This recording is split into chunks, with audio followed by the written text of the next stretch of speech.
Breaking news from Crystal Lake. Prolific masked murderer Jason Voorhees is presumably on the loose once again. Seen here, this man has amassed a kill count in the triple digits. While some idolize him, it is imperative that you know the details of his best, funniest, and most brutal kills in order to prepare yourself for this Friday the 13th. Don't worry, Cellar Dwellers Productions is here to cover this story for you.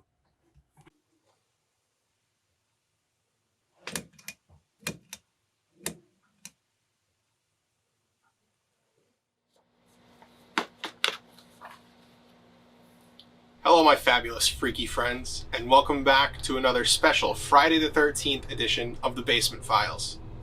Now, last Friday the 13th, I sat down and I ranked the Jason Voorhees masks in the entire franchise. And while that could be completed with a quick online search, I decided to take it one step further this time.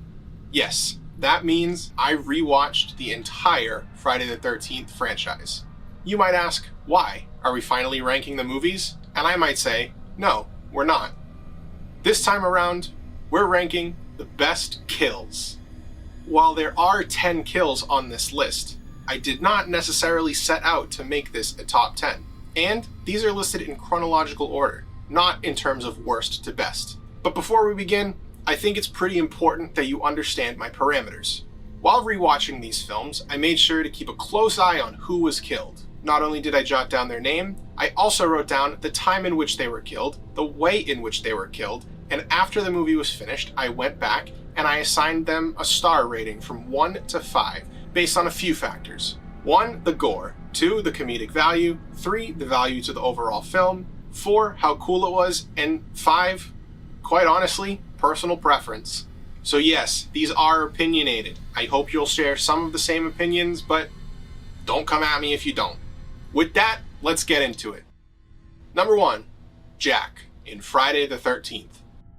You're right, the first kill on this list is not even committed by Jason. It's committed by his mother Pamela, the original Friday the 13th killer. And don't you forget it. In my opinion, this is the first classic kill of the franchise. There's just something about the way that Pamela grabs the back of Jack's head that is just filled with so much utter brutality that really convinces me of this kill no matter how many times I watch this movie. Couple that with the Tom Savini special effects, and it really makes this kill one for the books. Also, Kevin Bacon. Number 2, Jason Voorhees in Friday the 13th, Part 4, The Final Chapter. After having that 5-star kill in the first movie, the franchise goes on a 2-film drought with no 5-star kills. But after those 2 movies, Friday the 13th hits it big again, with none other than the man himself, Jason Voorhees. Yeah, this comes at the expense of the main killer of the movie.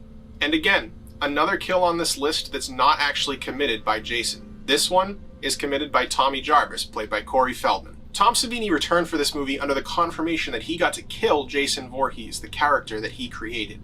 And let me tell you, he did just that. The part here that I'm talking about is after the mask flies off of Jason's face, the machete gets stuck in the side of his head, Jason falls down, and the machete slowly slides back into his head. Tommy Jarvis's lead up to that kill, the gnarly effects of Jason's face and the machete going through his skull, make this a visual kill that is easily seared into anybody's memory. Number 3, Eddie in Friday the 13th, Part 5, A New Beginning. You might be starting to notice a trend here. This kill, also not done by Jason. This one is done by fake Jason, also known as Roy Burns. Now, this movie can be understood as the most exploitative film in the Friday the 13th franchise in terms of its sexuality and nudity. However, I'm talking about the kills, baby. And let me tell you, Part 5 is the first one on this list with not 1, not 3, but 2 5-star kills. This first one being Eddie. After he and Tina have their little fun time in the woods, Eddie runs off to get himself cleaned up.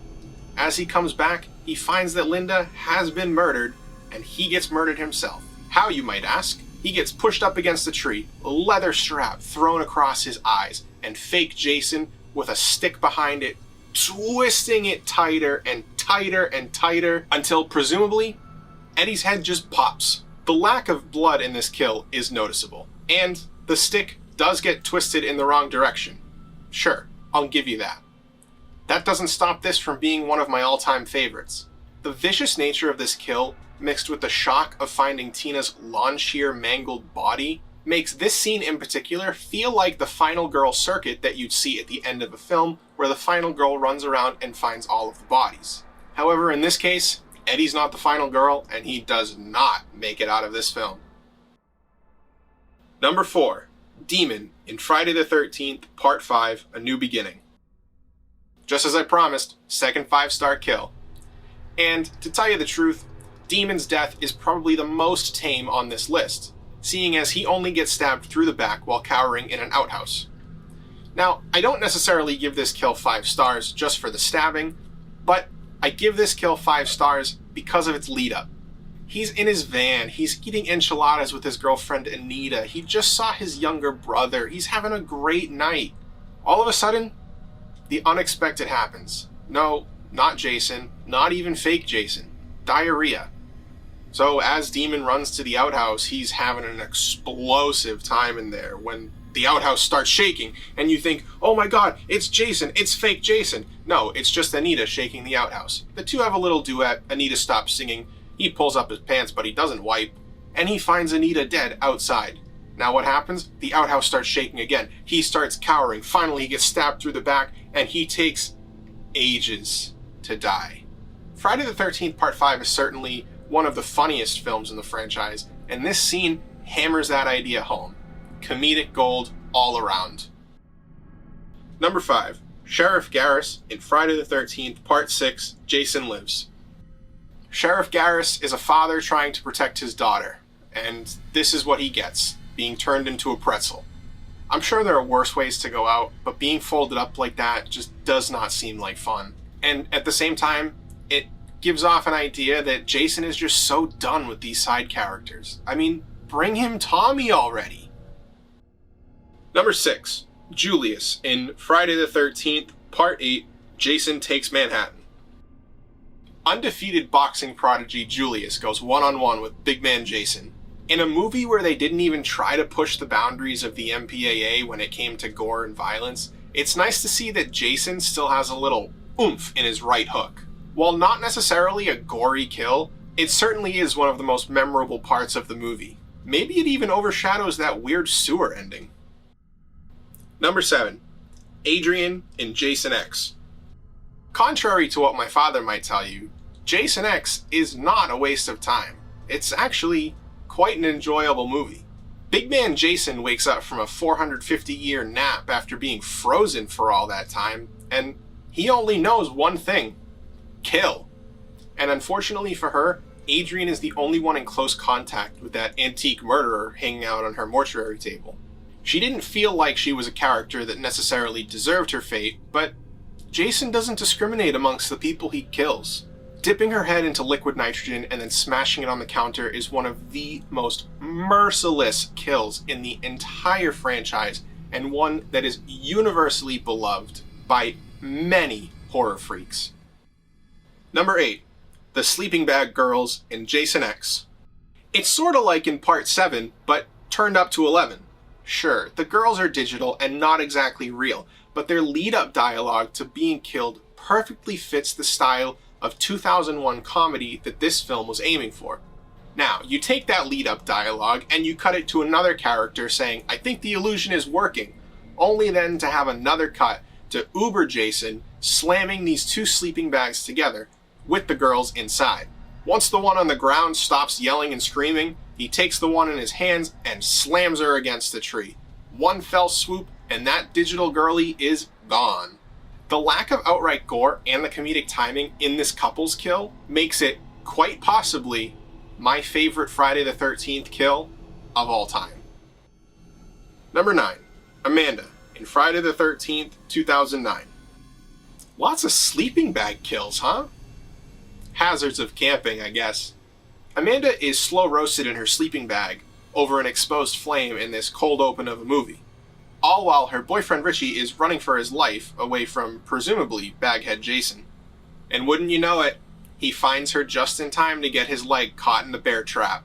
I think what really does it for me in this kill is the inevitability of it. She's trapped in her sleeping bag and can't get out, Richie is trapped in the bear trap and can't do anything to save her, and it's just a matter of time before she turns into a crispy teen. Just a solid slasher kill with a refreshing tone for the franchise, especially after coming off of Jason Goes to Hell, The Final Friday, and Freddy vs. Jason. No jokes, no humor, just murder. Number 10. Chelsea in Friday the 13th, 2009. The last kill on this list happens in the waters of Crystal Lake itself. Appropriate if you ask me. Chelsea wanted a fun day at the lake, wakeboarding with her boyfriend Nolan. Nolan used to be a boat captain before he took an arrow to the face. And Chelsea is left with the big man Jason himself, now equipped with a hockey mask.